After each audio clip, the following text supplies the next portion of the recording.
What happens when America's sweetheart meets her match in an interview that goes completely off the rails? Well, grab your coffee because what I'm about to tell you will have you questioning everything you thought you knew about live television interviews.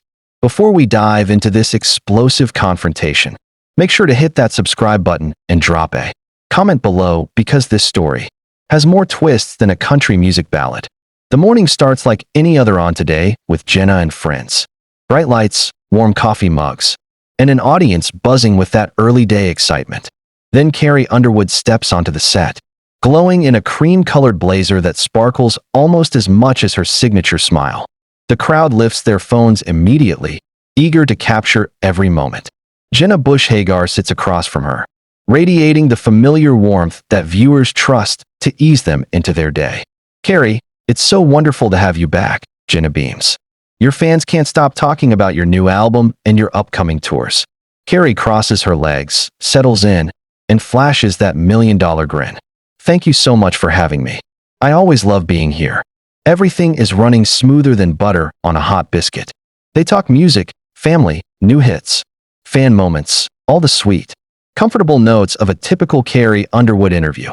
The audience laughs at all the right parts, claps at the rest, and the studio feels wrapped in the kind of feel-good energy morning TV is built on.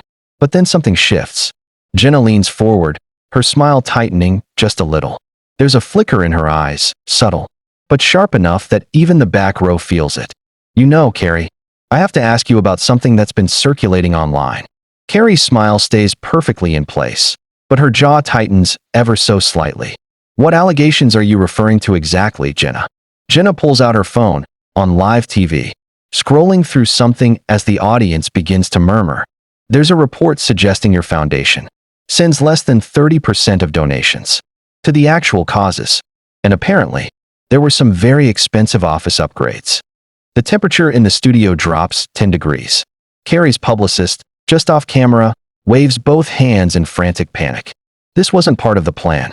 Not even close." "Jenna," Carrie replies, her voice still honeyed but sharpened at the edges. "I think there may be some confusion. My foundation is fully transparent. We publish all our financials." But Jenna presses harder. She cites numbers, furniture costs, percentages, all while the audience shifts uncomfortably in their seats, like they've stumbled into a fight they weren't invited to. The atmosphere is changing fast, an interview turning into an interrogation. The first cracks beginning to show. The moment Jenna mentioned the report, the studio's energy tightened. Even the camera crew sensed the change, as lenses subtly refocused on Carrie's face. Jenna kept her expression neutral, but her tone had sharpened, leading the interview someplace no guest wants to go unprepared. "I have the numbers here," Jenna said, lifting her phone. "It shows a significant amount, more than $20,000, spent on office furniture last year." Meanwhile, charitable spending seemed to drop. Some viewers might wonder why. The audience reacted with a soft collective gasp. Not loud, but unmistakable. Carrie inhaled slowly, choosing her words with precision. "Foundations have administrative costs. Offices, equipment, staff support. These are necessary." Jenna pushed gently but firmly. "But luxury furniture?" Carrie's expression tightened. "Luxury is your word, not mine," she replied. "Everything purchased served a purpose." Behind the scenes, Carrie's publicist stepped closer, signaling in hopes that the producers would intervene. But the tension was too good for live TV, and the producers didn't dare cut away. Jenna leaned forward slightly. "Carrie, many people donate because they trust your name. Doesn't that trust come with a responsibility for clearer transparency?" Carrie's eyes narrowed just a little. "Transparency is something we practice. But context matters, Jenna.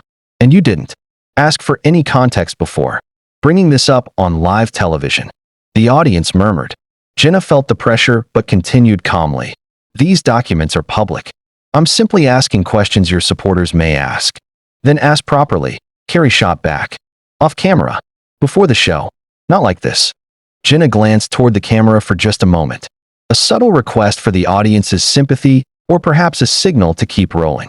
"Carrie," she said, "I'm not accusing you of wrongdoing. I'm giving you a chance to explain." Carrie took a slow breath. "Then let me be clear," she said. "Our organization upgraded its workspace so employees could operate efficiently. The purchases included ergonomic desks, equipment for virtual donor meetings, and tools for national coordination. Not luxury, as you imply. Jenna held her gaze, her expression unreadable. So the dip in charitable spending? She asked softly. Carrie paused. We were restructuring, improving partnerships, adjusting outreach programs. It wasn't a decrease in impact, it was a shift in focus. For the first time, Jenna leaned back. Her tone softened, but her curiosity didn't fade. You seem upset, she said. Carrie didn't flinch. Wouldn't you be? The studio fell silent again, a silence thick enough to touch. And the interview wasn't even close to over. For a moment, neither woman spoke. They simply stared, each calculating the next move while trying to maintain composure for millions watching. The audience sensed the tension had reached a point where returning to casual conversation would feel impossible. Jenna broke the silence first. I'm asking these questions, she said carefully, because the public trusts you. They follow you. When financial inconsistencies appear, it raises eyebrows. Carrie exhaled sharply. Eyebrows rise when numbers are taken out of context. And that's exactly what's happening. Behind the cameras, producers whispered frantically. Some suggested cutting to break. Others insisted on letting the segment continue, recognizing the viral magnetism unfolding before them. Jenna kept her tone steady. All right then, help us understand the context. Carrie hesitated.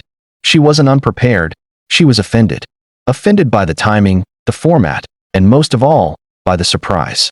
She finally said, running a national foundation isn't as simple as people assume. We support multiple programs across states. Our administrative wing handles logistics, coordination, travel planning, event organization, digital management, all of which require a functional workspace. And the $20,000? Jenna prompted.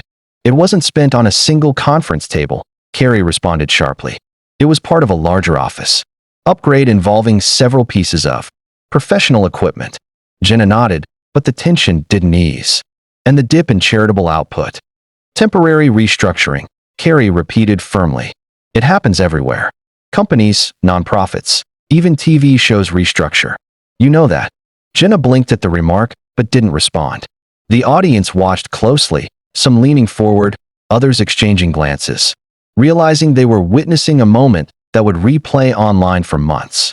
Carrie crossed her legs, posture straightening. If you wanted clarity, my team would have gladly provided all documents. This isn't clarity. This is theater. Jenna's jaw tensed. We're on live television, Carrie. Everything is theater. Carrie gave a thin, cold smile. Then maybe that's the problem. Another long silence.